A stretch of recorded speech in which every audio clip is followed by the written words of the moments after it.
Hi అందరికి నమస్కారం. కూటమి ధర్మంలో భాగంగా ముఖ్యమంత్రి గారి తర్వాత సహజంగానే ప్రోటోకాల్ ప్రకారం డిప్యూటీ సీఎంలు పిలవటం ఏదైనా కార్యక్రమానికి ఆనవాయితీ. ఇటీవల కాలంలో అమరావతికి సంబంధించిన భవనాల సంబంధించి ప్రారంభోత్సవాల్లో కూడా ఉప ముఖ్యమంత్రి పవన్ కళ్యాణ్ గారిని పిలిచారు. కాకపోతే పవన్ కళ్యాణ్ గారికి ఆ రోజు వేరే కార్యక్రమం విశాఖపట్నంలో అటవీ శాఖకు సంబంధించిన కార్యక్రమం ఉండటం వల్ల ఆయన హాజరు కాలేకపోయారు. అప్పుడే చాలా మంది చిరువులు పలువులుగా దీని మీద మాట్లాడి పవన్ కళ్యాణ్ గారు అలిగారు, రాజధాని మీద అలిగారు, రాజధానిలో జరుగుతున్న వ్యవహారాల మీద అలిగారు అని చెప్పి రకరకాల కథనాలు పుట్టించారు. కానీ అవన్నీ వాస్తవాలు కాదు.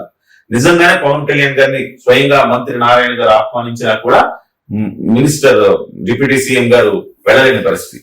కానీ ఇప్పుడు తాజాగా అలాంటి ఉదంతం మరొకటి కనబడతా ఉంది. కనకదుర్గ అమ్మవారి అన్న ప్రసాద సదనం శ్రీ దుర్గా భవాని మహాప్రసాద భవనం ప్రారంభోత్సవ కార్యక్రమానికి సంబంధించి ఉప ముఖ్యమంత్రి గారి పేరు లేకపోవటం ప్రధానంగా చర్చనీయాంశమైంది. ఇది కేవలం మనమేదో సృష్టించిన కథనాలు కాదు ఇవన్నీ. దీనికి అలిగి ముగ్గురు సభ్యులు, అక్కడ ఎవరైతే బోర్డుకు సంబంధించిన సభ్యులు ఉంటారో పాలక మండలి సభ్యులు, వాళ్ళు అటెండ్ కాలేదని దీని మీద పెద్ద ఎత్తున చర్చ జరుగుతుంది. దీని మీద మనం మాట్లాడతాం. మనతో పాటుగా ప్రముఖ రాజకీయ విశ్లేషకుడు చంద్ర శ్రీనివాస్ గారు. నమస్కారం అండి. చంద్ర శ్రీనివాస్ గారు, అంటే ఇది ఏ రకంగా అర్థం చేసుకోవాలి? ఈ ముగ్గురు నిజమేనా ఇది, లేకపోతే కేవలం ఇది కూడా వస్తున్న ఒక అనధికారిక సమాచారమా, లేకపోతే నిజంగానే మీరు నిరసన తెలియజేసి పవన్ కళ్యాణ్ గారి పేరు లేనందుకు ఆయన ఆహ్వానించేందుకు వాళ్ళు దూరంగా ఉన్నారా? నిజమే. ఇప్పుడు మిత్రధర్మం మనం ఇప్పుడు కూడా 40 సంవత్సరాల కింద మనం చేసాం. ఆంధ్రప్రదేశ్ లో మార్పు కోసం, ప్రజల ఆకాంక్షల కోసం మనం చేసాం. జట్టు కట్టారు, కూటమి విజయం సాధించింది, ముందుకెళ్తారు. రాబోయే 15-20 సంవత్సరాలు మేమే ఉండాలంటున్నారు.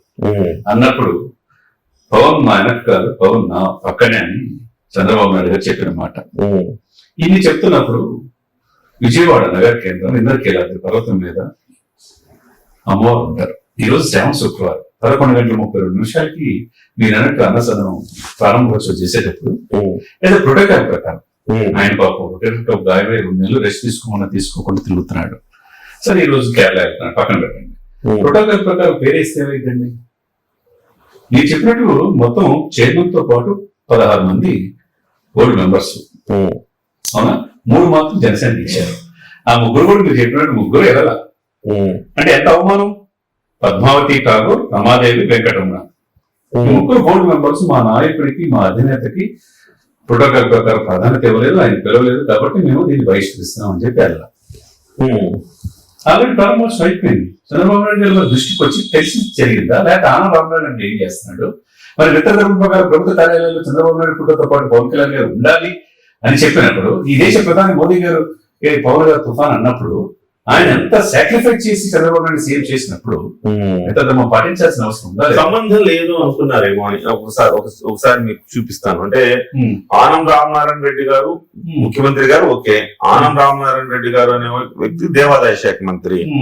సత్యకుమార్ యాదవ్ గారిని పిలిచారు, ఆయన ఇన్ఛార్జ్ మినిస్టరు, ఆ జిల్లాకి ఇన్ఛార్జ్ మినిస్టరు. కేశినేని శివనాగు అక్కడ స్థానిక లోక్సభ సభ్యులు. ఎలమంచుల సత్యనారాయణ, సుజనా చౌదరి ఆయన స్థానిక శాసనసభ్యులు. ప్రోటోకాల్ ప్రకారం వీళ్ళందరినీ పిలిచి ఉప ముఖ్యమంత్రి గారిని పిలవటం అనేది ఇది ప్రోటోకాల్ అని భావించలేదా అధికారులు? అక్కడ సహజంగా ఎవరేస్తారండి? ఇదంతా కూడా అధికారులే రూపొందిస్తారు, అధికారులే ఈ ఆహ్వాన పత్రాలను రూపొందిస్తారు. సో అటువంటిప్పుడు ఉప ముఖ్యమంత్రి గారికి ఈ శాఖతో సంబంధం లేదు, ఈ ప్రాంతంతో సంబంధం లేదు కాబట్టి పిలవలేదు అని వాళ్ళంటే, సార్ నేనేమంటానంటే ఈ శాఖతో సంబంధం లేదు, ఈ ప్రాంతంతో సంబంధం లేనప్పుడు అసలు సాక్రిఫైస్ చేసి తగ్గి 20 పరిమితం అయిపోవడం గెలుపుకుని అన్ని పలికింది ఎవరు? పవన్ కళ్యాణ్ కాదా? జగన్ నేను అదపోతున్న తొక్కబోతున్న పేరు పవన్ కళ్యాణ్ కాదని చెప్పింది ఎవరు? కాదండి. మోరల్ గా వచ్చే అంశాలని మీరు టెక్నికల్ అంశాలతో జోడించగలరా? నేనేమంటాను కిరణ్ గారు, మీరు చెప్పండి. Rule is rule, rule for all. ఎవరైనా నీకైనా నాకైనా ఒకటే. మిత్రధర్మం పాటించాల్సిన అవసరం ఉన్నది.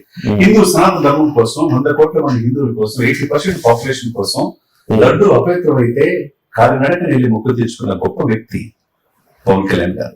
ఈ దేశవ్యాప్తంగా పవన్ కళ్యాణ్ గారు హిందూ సనాతన ధర్మం కోసం పోరాడుతుంది ఈ మంత్రికి తెలియదా? మిగతా కేడర్కి తెలియదా?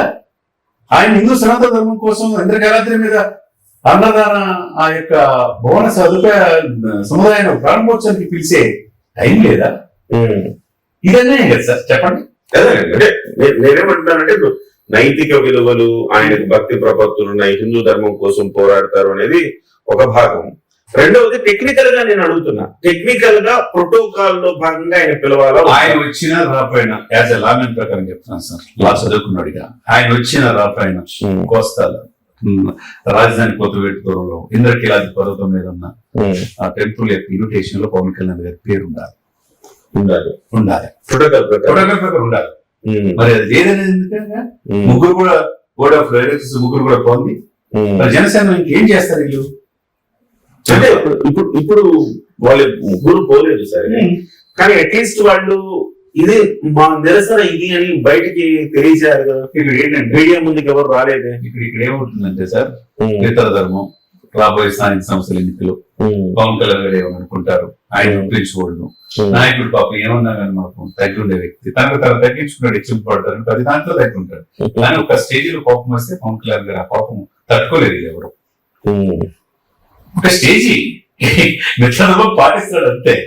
అంటే అదే సమయంలో కేంద్రం కూడా ఇప్పుడు రేపు కాదు అనుకుంటే రేపు స్థానిక సంస్థల ఎన్నికల్లో మా అభ్యర్థిని మేము గెలిపించుకుంటా ఉంటే జనసేన బీజేపీ కలిసి వెళ్ళారు అనుకోండి, ఈ పరిస్థితి జనసేన ఓట్లు లేకపోతే రేపు స్థానిక సంస్థల ఎన్నికల్లో గెలుస్తారా?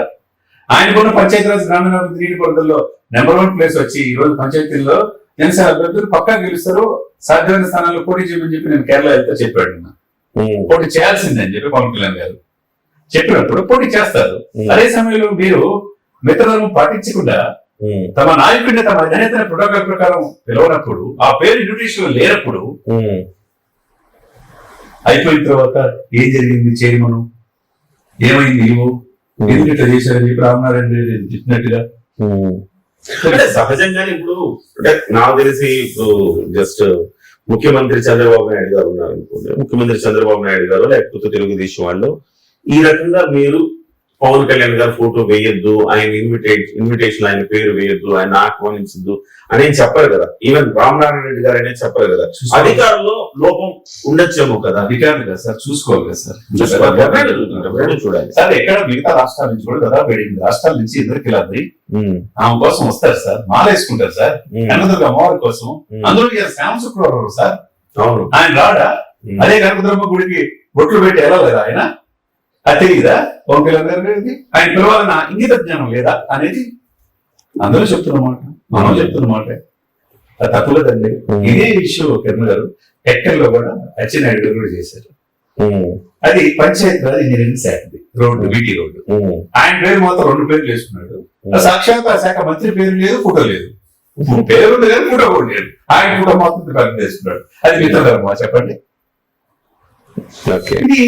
నేను కూడా దీని మీద అంటే స్వయంగా పవన్ కళ్యాణ్ గారికి అవమానాలు జరుగుతున్నప్పుడు సహజంగా ఇక కార్యకర్తల పరిస్థితి మాట్లాడుకునేది ఏముంటది. కానీ పవన్ కళ్యాణ్ గారికి నిన్న ఎమ్మెల్యేలందరూ కూడా ఫిర్యాదు చేసినట్టుగా తెలిసింది. మొత్తం చాలా చోట్ల మేము ఎమ్మెల్యేలుగా లేని చోట్ల చాలా ఇబ్బంది పడుతున్నారు కార్యకర్తలు, అక్కడ ఉన్న నాయకులు అని చెప్తే అవన్నీ నా దృష్టిలో ఉన్నాయని చెప్పారంట ఆయన. మొన్నటికి మొన్న ఆయన మాట్లాడుతూ శిలాఫలకాల మీద పేరు, ఆయన ఫోటో, నా ఫోటో ఎందుకు ఎలాగో తీసేస్తారు కదా ఆయన ఒక మాట ఆయన సెటరికల్ గా అన్నారు. కాబట్టి ఆయన దృష్టిలో ఉన్నాయి ఇవన్నీ. ఉన్నాయి సమయం సందర్భం. పవన్ గారు చాలా తెలియగలడు, స్థితిప్రజ్ఞుడు, మిత్రధర్మం ఇదిగా కొడుతున్న ఉద్దేశంతో బ్యాలెన్స్ ఉన్నాడు. చంద్రబాబు నాయుడు పాపం తెలియకపోవచ్చు. మంత్రులు ఏం చేస్తున్నట్టు, అధికారులు ఏం చేస్తున్నట్టు, వీళ్ళ బంధం బాగా ఉంది సార్. ఫెరీకి ఇట్లాగా ఒకవైపు లోకేష్, ఒకవైపు చంద్రబాబు నాయుడు, పవన్, ఈ ముగ్గురు కలిసి దాదాపు 20 సంవత్సరాలు ఉందాం అనుకుంటున్నారు. ఇదే సమయంలో మిత్రధర్మం పాటించకపోతే క్యాడరు అసంతృప్తి రేపు నిలబడేది ఎవరు, రేపు ఓట్లేసేది ఎవరు, ఎందుకు వేయాలని పవన్ కళ్యాణ్ గారి దృష్టి దాకా వెళ్ళి ఉంటదంటారా ఈ ముగ్గురు వెళ్ళని విషయం? డెఫినెట్ గా అంత చాలా కీలకమైన దేవస్థానాల్లో ముగ్గురు జనసేన వాళ్ళు 16లో ముగ్గురు ఉంటే ముగ్గురు వెళ్ళకపోతే తెలియకుండా ఎట్లుంటది? ఓకే, అంతే కదండి. చాలా తప్పండి, రెండో మిస్టేక్ ఇది. ఇది జరగకుండా చూసుకోవాల్సిన బాధ్యత చంద్రబాబు నాయుడు. సో అంటే ఇప్పుడు జనసేన పార్టీలు ఈ ముగ్గురు బయటకు వచ్చి మాట్లాడకుండా ఉండటానికి కూడా జనసేన పార్టీ అధిష్టానం వద్దని చెప్పి ఉండొచ్చు మేబీ. ఎందుకంటే ప్రతిదీ కూడా ఏంటంటే సరే మిత్రధర్మం నాయకుడు చూసుకుంటారు, పవన్ గారు చూసుకుంటారంటే మరి వీళ్ళే మాట్లాడలేదు కదా. ఆ విధంగా పార్టీ కార్యాలయం నుంచి ఫోన్లు వస్తున్నాయి తెలుస్తుంది. లేదా ముగ్గురు డైరెక్టర్లు పొద్దున్న నుంచి కూడా మెసేజ్ వచ్చిన తర్వాత మేము కూడా మాట్లాడదామని చెప్పేసి బాగా పంచుకోవాలి మీడియాతో అని చెప్పేసి చాలా మందితో ఫోన్ చేయించారు మాకు కూడా. వాస్తవం అది. చేపించినప్పుడు ఇప్పుడు ఇంతలో ఏమైందంటే ఫోన్ వెళ్ళింది, వద్దు వద్దు అని చెప్పి. ఎవరు చేస్తుంటారంటారు? ఎవరు చేస్తుంటారు? ఇక కీలకమైన ఆయన తర్వాత ఎవరంటారు మీరు? మనోహర్ గారు మీ నోటి నుంచి వచ్చిందంటే ఆయన చెప్తారు. నా నోటి నుంచి వస్తే ఆయన ఎప్పుడు చెప్తారు? ఆయన ఉంటారు కాబట్టి మిత్రధర్మం పాటించండి, ఏమనొద్దు, మరి స్థానిక సంస్థలు ఎక్కువ ఉంటాయి కదా, అని మనం కూడా ఆలోచించుకోవాలా అని చెప్పేసి ఆయన చెప్పినట్టుగా తెలుస్తుంది. థ్యాంక్ యూ వెరీ మచ్ చంద్ర శ్రీనివాస్ గారు. అంటే భూదేవంత సహనం పవన్ కళ్యాణ్ గారికి ఉన్నదండి. అదే. సో ఆయన అన్నింటినీ ఆయన తనలో దిగమిందుకోగలుగుతారు. ఏది ఆయన గట్టిగా బయటకు వచ్చి మాట్లాడరు, నాకు ఇది కావాలని అడగరు. అప్పుడప్పుడు అది ఆ సహనం ఇవన్నీ కూడా పార్టీ కొంచెం నష్టం చేస్తా ఉంటాయి కూడా డెఫినెట్ గా. బట్ అది కూర్చొని మాట్లాడుకొని ఇలాంటి మిస్కమ్యూనికేషన్ జరగకుండా పవన్ కళ్యాణ్ గారు, చంద్రబాబు నాయుడు గారు, లోకేష్ గారు చాలా చక్కగా మనందరూ కూడా సోదరభావంతో ఉంటారు, ఇబ్బంది లేదు. కానీ కింది స్థాయిలో ఇలాంటి అవకతవకలు జరిగితే, ఇలాంటి తప్పులు జరిగితే అవి క్యాడర్ కి ఒక తప్పుడు సంకేతాలు వెళ్లే అవకాశం ఉంది. పొద్దున ఓటు ట్రాన్స్ఫర్ అయ్యేటప్పుడు ఇలాంటివి ప్రమాదం చేసే అవకాశం కూడా ఉంది. ప్రతిదీ. కాబట్టి ఇదంతా తెలుగుదేశం పార్టీకి తెలిసి చేసిందనో లేకపోతే ఇది ఎవరు బ్లేమ్ చేయట్లేదు, కానీ అధికారుల తప్పిదం. ఆ మాత్రం అధికారులు ఈ రకంగా చేసింది, వాళ్ళకు ఒక మెమో ఇవ్వడము ఇలాంటి చేస్తే ఒక సద్భావన ఏర్పడుతుంది కదా. ఇప్పుడు సపోజ్ పవన్ కళ్యాణ్ గారి విషయంలో ఇలాంటి తప్పు జరిగింది అనుకున్నారు, చంద్రబాబు నాయుడు గారికి తెలిసింది, ఆయన మందలించారు, మంత్రి గారు కూడా మందలించారు అధికారులని అని చెప్తున్నారు బయటకైతే. సో అటువంటిప్పుడు అలా మందలించారు అని చెప్పే బదులు ఆ కమిషనర్ కి ఎవరైతే బాధ్యులు ఉన్నారో వాళ్ళకి ఒక మెమో జారీ చేసి ఇది ఒక తప్పిదం, మరొకసారి రిపీట్ చేయొద్దు అని అంటే అది ఒక సత్సంకేతాలు పంపించే అవకాశం ఉంది కదా. సో అది ఆ రకంగా ఆ బాధ్యత ఆ మంత్రివర్యులు, ఆ శాఖ మంత్రివర్యులు ఆనం రామనారాయణ రెడ్డి గారు తీసుకుంటారని మనం భావిద్దాం. ఎందుకంటే ఈ రాష్ట్రంలో సనాతన ధర్మానికి బ్రాండ్ అంబాసిడర్ పవన్ కళ్యాణ్ అనే చెప్పాలి. ఆయన స్వయంగా దుర్గాదేవి అమ్మవారి, కనకదుర్గ అమ్మవారి మెట్లు క్లీన్ చేశారు. ఆయన ఆ లడ్డు అపవిత్రమైంది అన్నప్పుడు మెట్లు ఆయనే కడిగి గుడ్లు పెట్టారు ఆయన. సో అలాంటి అంత డివోటీ అయిన పవన్ కళ్యాణ్ గారు వస్తే ఆ కార్యక్రమానికి శోభ చేకూరుతుంది తప్ప అందులో ఇబ్బంది ఏం లేదు కదా. అటువంటిప్పుడు పిలవాలి. ఆ బాధ్యతను విస్మరించిన ఆ కమిషనర్ గారికి ఖచ్చితంగా తాకీదు ఇవ్వాల్సిన అవసరం అయితే ఉన్నది. నమస్కారం సార్.